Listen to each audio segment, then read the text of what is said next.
저는 현재 지금 제주도에서 두 아이를 키우면서 유니스티 사업을 하고 있는 유타 김우정입니다. 고등학교에서 영어를 가르치다가 결혼하면서 학교를 떠났어요. 그래서 유니스티를 만나기 전에 전직은 영어 교사였는데 바로 직전에는 현모양처 학교에 있을 때 문제 있는 친구들이 보통 가정의 문제로 귀결되는 경우들이 많아서 내가 나중에 아이를 낳으면 완벽하진 않더라도 최선을 다해야 된다라는 그 강박관념이 좀 있었거든요. 저희 엄마가 초등학교 교사셨었는데 뭐 학부모 공개 수업이라던가 운동회라던가 그런 때 엄마가 왔던 기억이 별로 없어요. 그 당시만 해도 이제 교사들이 좀 연가라던가 이런 거를 쓰는 게 쉽지 않던 상황이었기 때문에 그래서 좀 그런 갈망이 저한테 좀 있었던 것 같아요. 내 아이가 이제 뭔가 엄마로서 가야 되는 그런 날들이라던가 뭐 이런 이벤트에는 내가 빠지지 않으리라.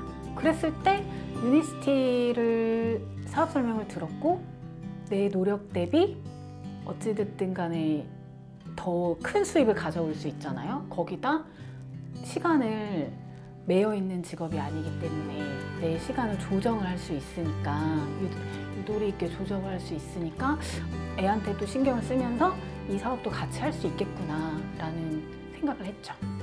대부분의 분들은 저한테 그런 말씀을 많이 하세요. 아니 왜 과외를 하던 공부방을 하지 왜 이 사업을 하냐. 영어 교사였었으면서 학교가 가기 싫으면 학원을 하든 공부방을 하든 과외를 하지 않겠냐 이런 말을 정말 많이 들었거든요. 그랬는데 생각을 해보시면 제가 공부방이든 과외든 수업을 하게 될 때는 저희 아이가 하원이든 학교를 하든 뭔가 기관의 생활을 끝내고 집으로 돌아오는 시간에 저희 스케줄이 시작이 돼요. 그러면은 제가 아이에게 집중을 하겠다고 했던 그 가장 제일 중요한 원칙과 목표가 안 되잖아요. 부합이 안 되잖아요. 그래서 저는 그 일은 별로 하고 싶지 않았어요.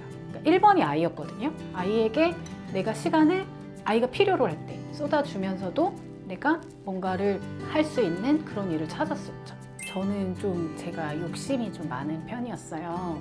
어렸을 때. 근데 이제 딸을 낳았는데 갑자기 그런 생각이 몰려오더라고요. 아, 얘가 나를 닮았으면 뭔가 하고 싶은 것도 많고 그런 욕심이 많은 친구로 자랄 것 같은데 만약에 얘가 뭔가를 하고 싶다고 할 때 제가 돈이 좀 부족해서 못 해주는 상황이 되면 부모로서 좀 너무 비참할 것 같더라고요. 그래서 좀 어떻게 하면은 신랑의 수입 이외에 신랑이 뭐 이제 못 버는 거는 아니지만 어찌됐든 외벌이로 한국 사회에서 외벌이로 이제 3인, 3, 4인 가정이 풍족하게 살 수는 없잖아요, 현실적으로.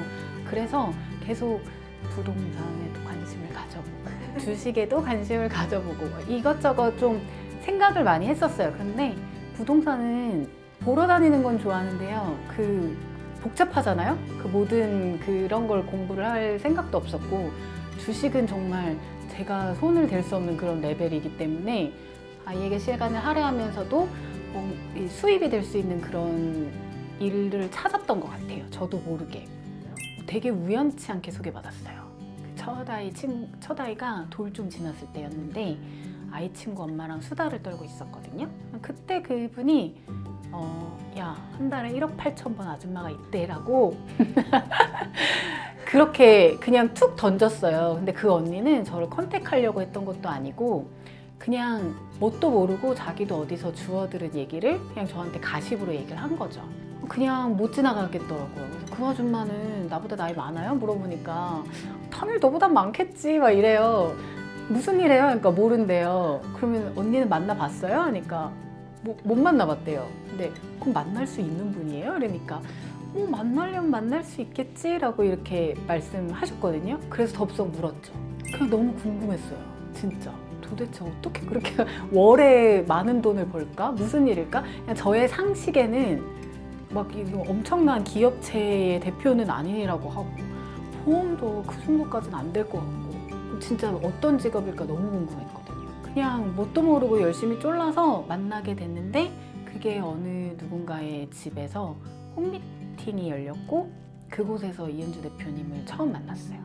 너무 감사하게도 그냥 제가 그리던 그 50대의 좋은 워너비 이미지로 나타나 주셨어요.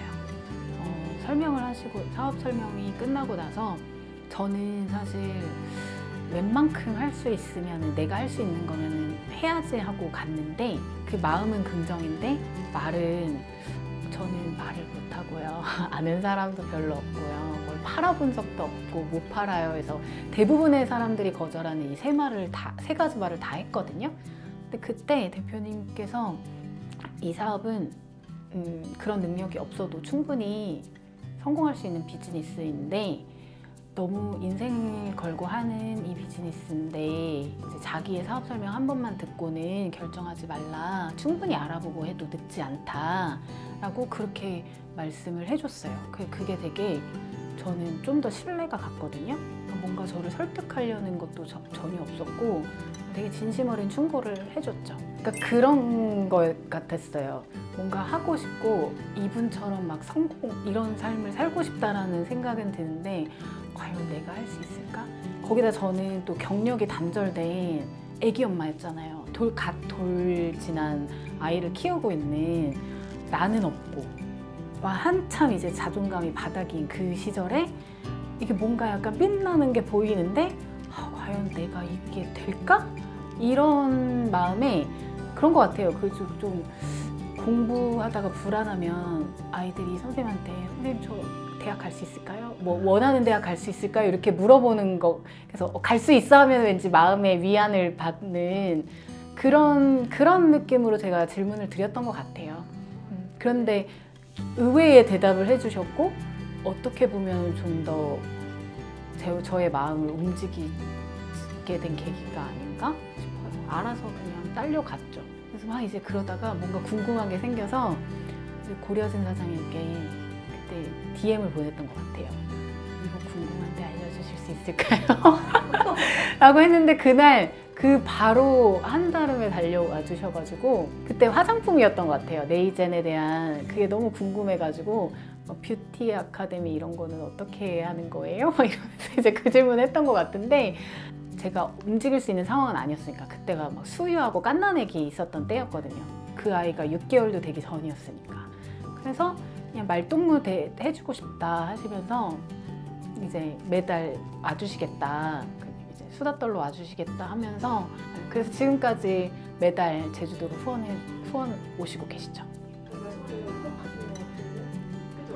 아니에요. 아니요. 울지 않으려고. 감사한 분이니까요. 그게 되게 고마우셨구나, 되게. 네. 솔직히 사업을 하시고 바쁘실 텐데 저는 뭐 별 도움이 안 되는 그냥 그 당시는 어떻게 말하면 영양가가 없잖아요. 집에만 이제 박혀 있어야 되는 아줌마인데 어찌됐든 서울에서 일산으로 와주시고 시간을 내준다라는 게 그 당시보다도 그냥 제가 사업을 하다 보니까 이게 해가를 거듭할수록 그 감사의 느낌이 달라지는 거죠. 그런 거를 다 아시면서도 손을 내밀어 주시는 거니까 그게 되게 감사한 것 같아요. 둘째까지 낳고 다시 제주도 고향으로 돌아가면서 그 다음부터 이제 저희 사업이 시작됐어요. 아버지는 좀 걱정을 하셨죠. 왜냐면 제주도 사회가 좀 좁잖아요. 말이 많은 동네다 보니까 좀 걱정을 하셨던 것 같아요. 사람을 잃을 수도 있다. 그런데 꾸준히 지켜보신 결과 사람을 잃지는 않고 오히려 더 얻어가고 있잖아요. 제가 모르던 분들까지. 멤버가 하나둘씩 늘어가다 보니까 더 많은 member를 담으려면 제가 인간이 돼야 되겠더라고요. 저를 좀 더 나은 사람으로 성장시키려고 노력을 하고 있거든요.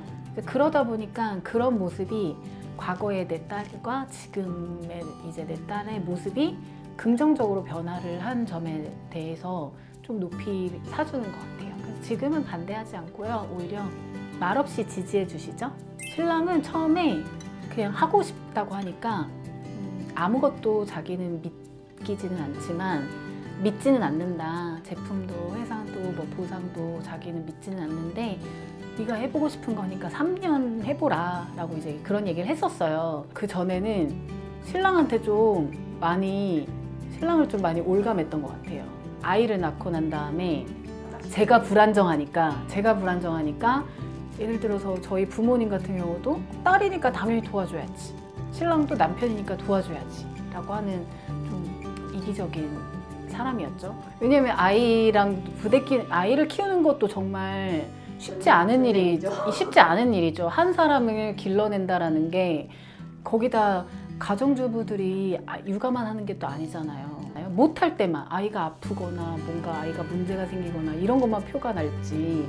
그래서 그런 거에 있어서 좀 대부분의 엄마들이 약간씩의 불만은 있지 않을까 생각을 해요. 그러다 보니까는 좀 결정적인 순간에 나도 못 울고 있어 뭐 이렇게 될 수도 있고, 아이만 키우다 보면 솔직히 나도 집에서 아이랑 씨름하고 있는데 이렇게 되잖아요. 그랬는데 제가 사업을 하게 되면서 여러 사람들도 만나게 되고, 그리고 어찌됐든 PMC가 서울에서 열리기 때문에 한 달에 최소 한 번 이상은 서울에 왔다 갔다 하다 보니까는 이런 마음이 좀 동병상련이 있잖아요. 그래서 약간 그전에는 제가 너무 기대기만 했었는데 지금은 좀 대등한 관계라고 해야 되나? 그리고 신랑도 자기가 고민스러운 일들 있잖아요. 그러니까 그런 거를 편하게 얘기를 해요. 과거에 저였다라면 대화가 안 됐겠죠.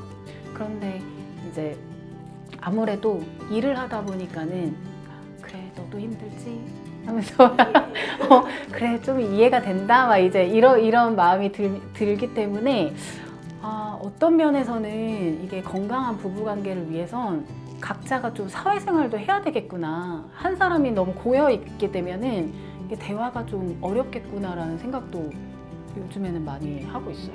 육아를 포기하는 게 아니잖아요. 육아도 하면서 그냥 부수입도 가져가면서 건강도 지키면서, 그리고 나도 찾아가면서, 그리고 예쁜 옷을 입고 수다도 떨고 이제 이런 걸 할 수 있는 게 유니시티이기 때문에 이게 왜 권리 수입이고 시간 복제 시스템이라고 하는지를 조금씩 알겠더라고요.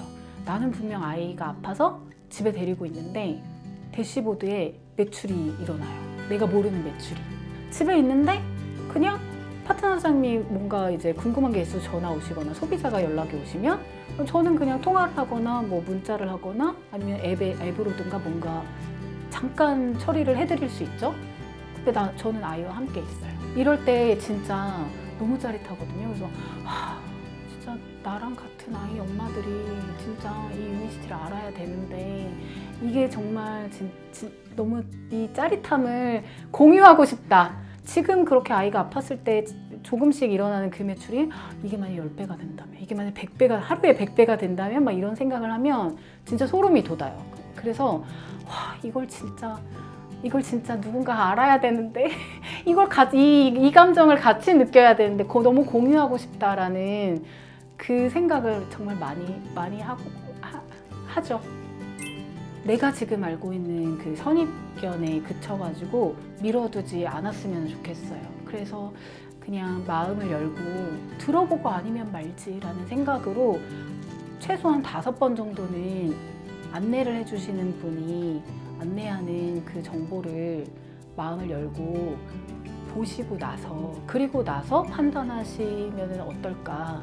진짜 진심을 다해서 추천드리고 싶고요. 꼭 한번 해보시면은 진짜 또 다른 세상의 문이 열릴 거라고 저는 확신하면서 인사드리도록 하겠습니다. 감사합니다.